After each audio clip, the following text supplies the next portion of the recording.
हजारों वसीम रज़वी है या वसीम रज़वी जैसा ईमान रखने वाले हैं जो अब के हमारे इस कुरान को अल्लाह का कलाम नहीं मानते, तहरीफ शुदा कलाम मानते हैं, बदला हुआ कलाम मानते हैं।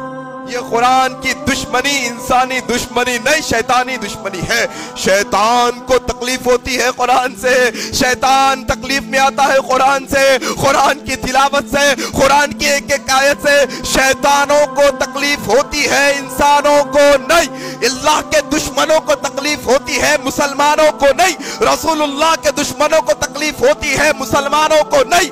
हजरत अली, हजरत उमर, हजरत उस्मान, हजरत अबू बकर के दुश्मनों को तकलीफ होती है, मुसलमानों को नहीं होती कुरान से तकलीफ। आओ मैं एक बात वाज़ेह किए देना चाहता हूँ, कुरान पर हमला कोई नई बात नहीं है, कुरान पर उंगली उठाना कोई नई बात नहीं है।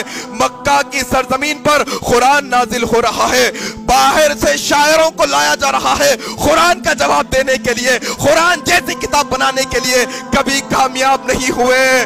क्यों? अल्लाह तबारक व तआला ने कहा इन्ना नहनु नज़्ज़लना ज़िक्रा व इन्ना लहू लहाफ़िज़ून। जब से कुरान नाजिल हुआ ये शैतानी सिफत लोग, ये शैतान और इसके दोस्त, इस्लाम के दुश्मन, अल्लाह के दुश्मन, रसूलुल्लाह के दुश्मन, सहाबा के दुश्मन, ये कुरान की मुखालिफत करते आए हैं लेकिन कभी कामयाब नहीं हो गए। इनके बाप दादा मिट गए कुरान मिटाते मिटाते, इनके बाप दादा चले गए दुनिया से कुरान जैसी कुरान बनाते बनाते, कुरान पर उंगली उठाते उठाते मिट गए दुनिया से बहुत सारे लोग। लेकिन अल्लाह का कलाम बाकी था, बाकी है और ता कयामत सुबह तक ये कलाम बाकी रहेगा। यहाँ तक के कयामत के दिन अपने पढ़ने वाले के लिए कुरान सिफारिश करेगा आकर। लोगों ये बात समझो, जब कोई दुश्मन कुरान पर उंगली उठाता है तो थोड़ा सा माहौल के अंदर होश के नाखून लो और समझने की कोशिश करो उसकी साजिश है क्या, आखिर वो चाहता क्या है। वो जानता है उसकी औकात ये कि ना एक आयत पढ़ सकता है,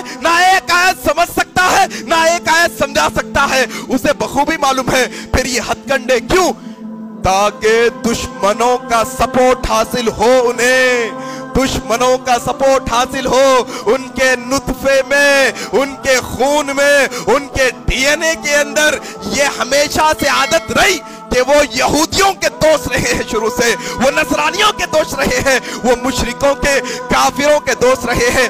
और एक मिनट के अंदर थोड़ा तारीख को दोहराओ, ये आपका बदखुमाश तो आपका है जो कुरान पर उंगली उठाता है। ये वो लोग हैं जो कुरान पर उंगली उठाते हैं। ये उमर बिन खत्ताब के खातिल है, ये उस्मान बिन अफ़्फ़ान के खातिल है, ये अली इब्न तालिब के खातिल है, ये हजरत हसन और हुसैन के खातिल है, ये मुआविया के दुश्मन है।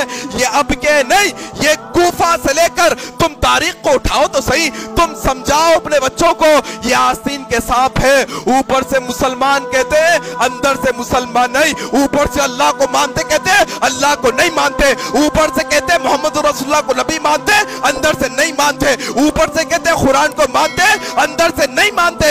ये एक एक चीज बाहर निकालेंगे। तारीख को दोहराओ तुम, उमर बिन खत्ताब की खिलाफत से लेके हजरत अली की खिलाफत, कूफे की सरजमीन, कूफे के अंदर साजिश रची गई। फिर तुम बगदाद की तारीख उठाओ, तातारी आए, तातारियों के साथ किसने दिया? थोड़ा उठाओ तारीख को, तुम कूफा से तारीख लेकर बगदाद तक लाओ, बगदाद से तारीख लेकर आज के इराक तक लाओ, सीरिया तक लाओ, तुम्हें बखूबी अंदाजा हो जाएगा कि राफजी जो अपने आप को राफजी कहते हैं, हकीकत में ये मुसलमान नहीं है। अल्लाह के कलाम का इनकार करने वाले, अल्लाह के कलाम की एक आयत का भी इनकार करने वाले मुसलमान नहीं हो सकते। ये चीज समझने की जरूरत है मेरे भाई।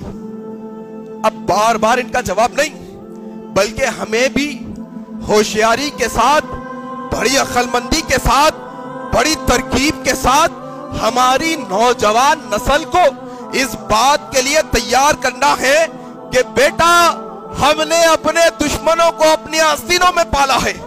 हमारे अपने आस्तीनों में दुश्मन पल रहे हैं। नाम मुसलमानों का है लेकिन नाम हकीकत में मुसलमान नहीं।